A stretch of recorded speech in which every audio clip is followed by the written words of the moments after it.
You want to listen to a podcast? By who? Georgia GOP Congressman Doug Collins. How is it? The greatest thing I have ever heard in my whole life. I could not believe my ears. In this house, wherever the rules are disregarded, chaos and mob rule. It has been said today, where is bravery? I'll tell you where bravery is found and courage is found. It's found in this minority who has lived through the last year of nothing but rules being broken, people being put down, questions not being answered. And this majority say, be damned with anything else. We're going to impeach and do whatever we want to do. Why? Because we won an election. I guarantee you, one day you'll be back in the minority and it ain't gonna be that fun.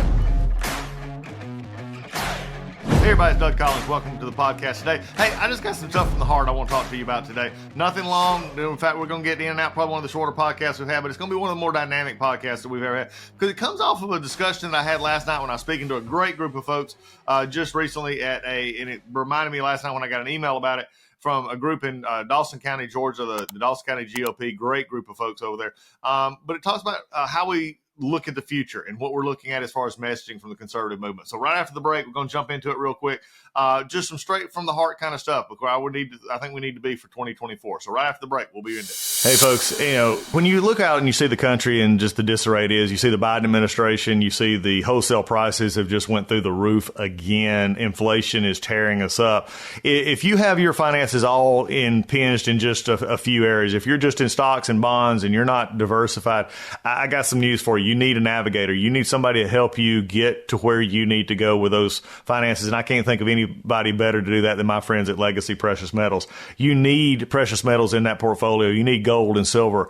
And Legacy Precious Metals, the folks there, they're the navigators. They know how to deal with tough times. They know and how to look ahead and take your personal situation and make it something that can be workable for you in the long term. Because that's at the end of the day, that's the one you're most concerned about. You need to make sure that your personal finances and your retirement are secure. You need folks like Legacy Precious Metals helping you in that. They will take the time to learn you. They'll learn your finances. They'll learn where your investment goals are, and they'll help you get there. And metals and gold right now in this kind of crazy inflation, in this kind of crazy economy with the Biden's economy is just, you need that help. And Legacy Precious Metals is the one to do that. So give Legacy Precious Metals a call, 866-528-1903, 866-528-1903, or you can always visit them online at legacypminvestments.com, and you can download their free investor's guide. Legacy Precious Metals, they're the ones you need. They're the navigators to help you through these turbulent times. Hey everybody, it's MyPillow's 20th year anniversary, and over 80 million MyPillows have been sold. Mike Lindell and MyPillow wants to thank each of you and every one of you for giving you the lowest price in history on their MyPillows. You will receive a queen-size MyPillow for $19.98. Regular price is $69.98 and just $10 more for a king size. You will receive deep discounts on all MyPillow products such as bed sheets, mattress toppers, pet beds, mattresses, my slippers, and so much more. This is a time to try out something other than the amazing products that you've had your eye on. Go to mypillow.com, click on the radio podcast square, and use the promo Collins, Collins, to receive this amazing offer on the queen size MyPillow for $19.98 or call 800-986-3994.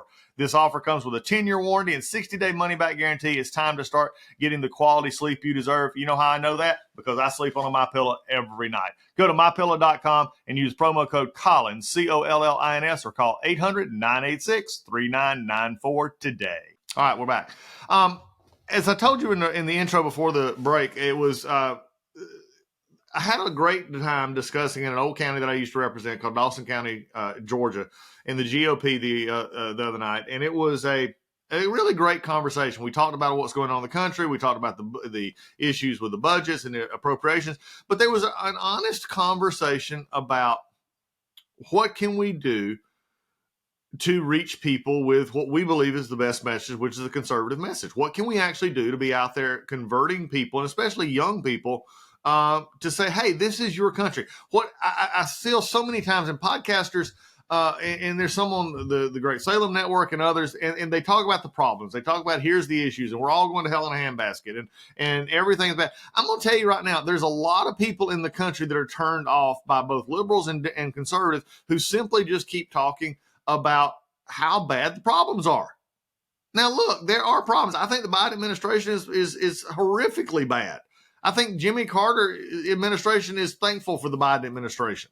And this is someone who thinks that the Obama administration had issues and the appeasement around the world and everything else. Look, I know there's problems out there. I see the $30+ trillion debt. I see a Congress that can't act. I see the criminal justice system, which has been perverted by liberals who think that if you don't punish crime, everything will get better. That kumbaya attitude is stupid.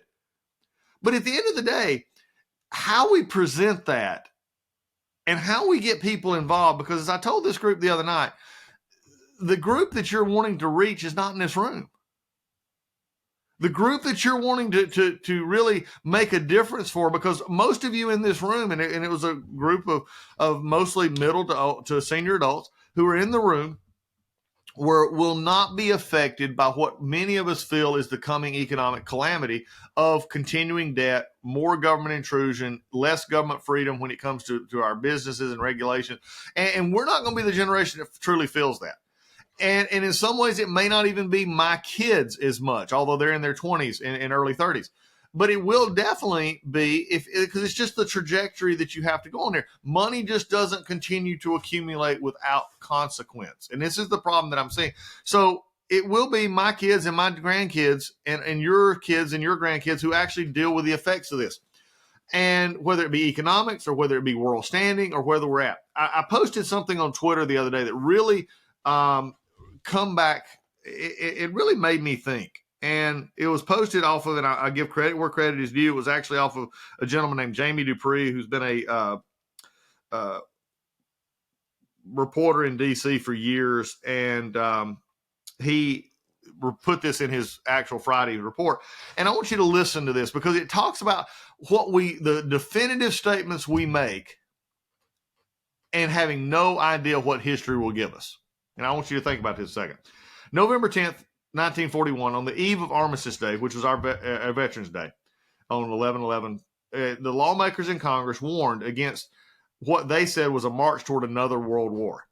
George Washington said a long time ago, "We want no foreign entanglements," says Rep.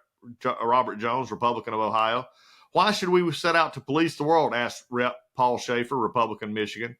Don't we have enough to attend to right here at home? No one knew, but Pearl Harbor was less than a month away. Folks, we cannot just divorce ourselves from the world in which we're in. We cannot continue to not plan for what we may or may not have. We cannot continue to look for simple solutions to complex problems. And I see this all the time, and especially, I'm, blessed that I have two boys, and my daughter, especially my two boys, though, they work in the political realm, they work in the governmental realm, in dealing with this. But they're both come to me with very honest opinions of what we see is not being communicated. It's no wonder, young people who hear a Democrat message of, hey, we're going to cut your debt, we're going to do away with your college loans, we're going to make sure everybody has a universal income, not realizing that universal income is coming out of their own pocket. All these kind of things appeal, because if you've been told all your life that somebody else is going to take care of you, this is what actually happens. They begin to believe it. But Republicans, we're not doing ourselves any favor, and maybe conservatives is however you want to put this, conservative, Republican, whatever. We're also not doing ourselves any favors when we simply are seen as griping about the world without offering solutions and that actually can become law in many ways, but also actually begin to adjust the playing field toward those who feel like that the world has left them. I said this before, and I've said on this podcast, the conservative movement is actually the one that has people first. It's the one that takes up the mantle that we the people. Conservatives believe that it's not government that actually then solves the problem. Is government a function of helping our society maintain order and do the things it needs to do? Yes. I am not a no government conservative. I've seen several of them out there recently. Some actually are in Congress. They frankly believe that government has almost zero place in the world. And that's just wrong. But also government shouldn't be down to the microcosm of everything that we do. And this is where we've got to start, I think, framing our message in a different way. We've got to start taking this message and moving it out to saying, okay, what can we do that may not be everything I want it to do? I mean, people who say, well, we'll get rid of if you ever hear somebody that will get rid of the debt, in 10 years. Or we'll get rid of, or we'll cut into the debt by X amount of dollars in 10 years. Frankly, don't believe them. Now, they may put forth you a proposal that says they're going to cut the deficit and get a balanced budget within 10 years. Guess what? Every year before you get to the balanced budget, you're adding to the debt. And don't believe anybody who will tell you that you'll fix the debt problem and the deficit problem in this country without dealing with, and I'm going to say it, and I know that people get upset about this, but you've got to at least look for solutions to the Social Security, Medicare, Medicaid, and debt crisis. If you don't, you're not being honest. You're not being truthful with the American people. You're not being truthful with the people from my state of Georgia and others. And again, this is not easy to hear.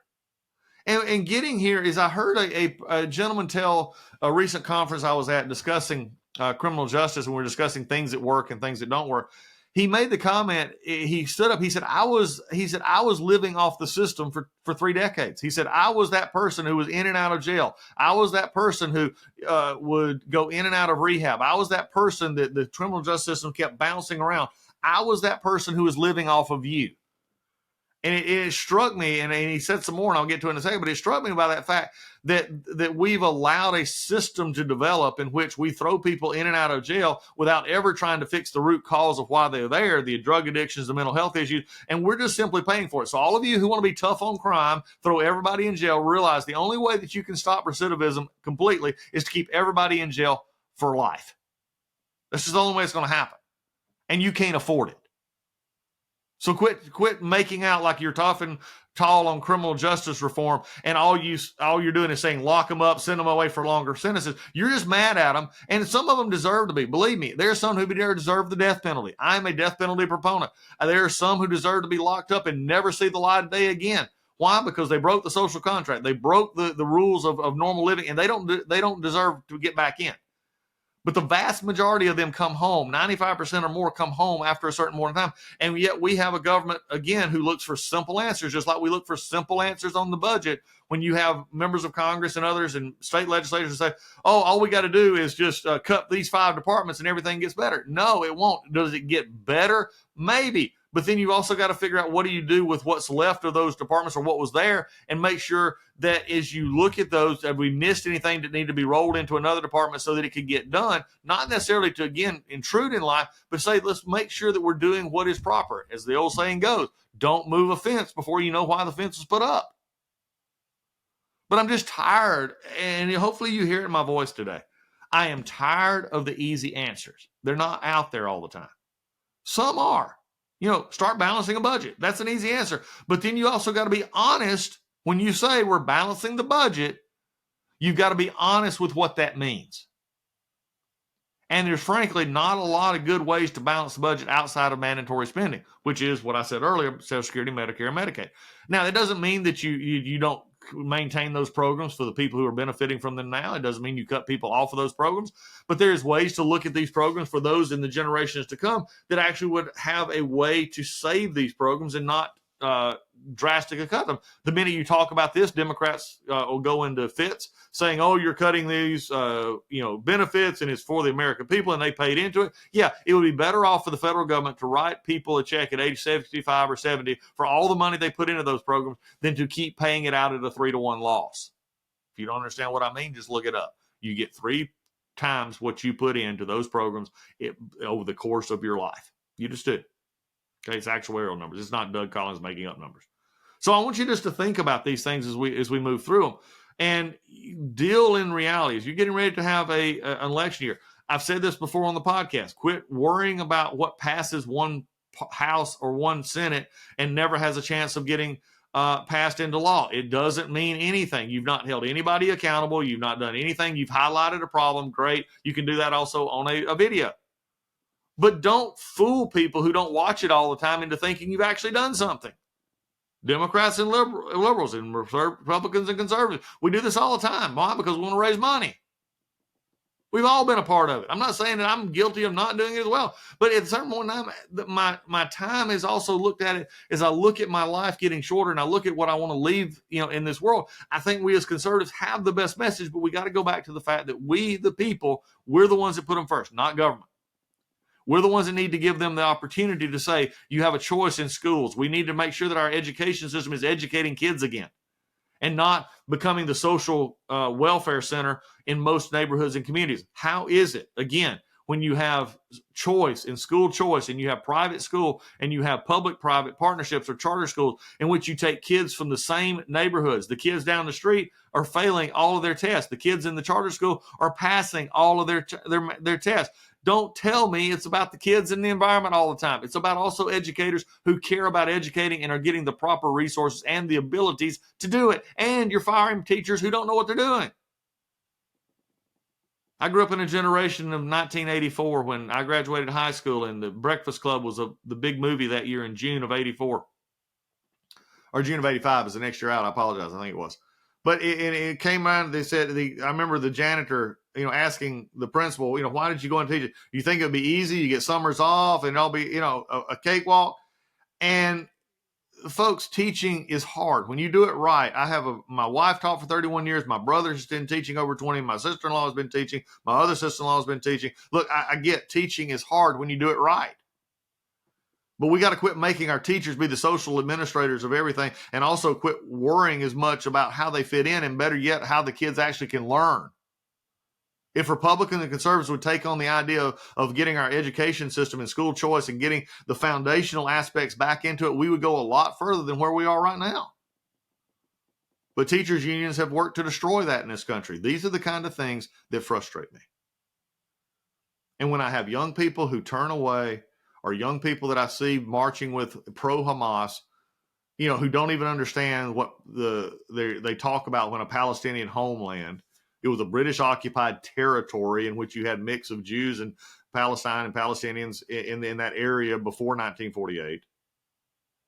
I mean, when you hear that I support Hamas in their overturn of their occupiers, remember, there's not a Jew left in Gaza. Israel pulled out of Gaza back in almost 15, 16 years ago. They elected Hamas. Hamas is stealing money from their own people, starving their own people, and putting in tunnels and spending money. If you don't believe it, just look where they put out on their own videos. The money that was spent to give them water pipes and stuff so they can help their people, they took the pipes and cut them into bombs. So again, this is the generation we're raising. Because they don't read history. They don't understand where we've come from, and we're all destined to repeat it. Just as I had read that quote earlier about what happened a month before World War II. Now, again, understanding Pearl Harbor was coming. And you say, well, nobody could have predicted that. No, but you also saw Hitler running all over Germany. What did we think was going to happen?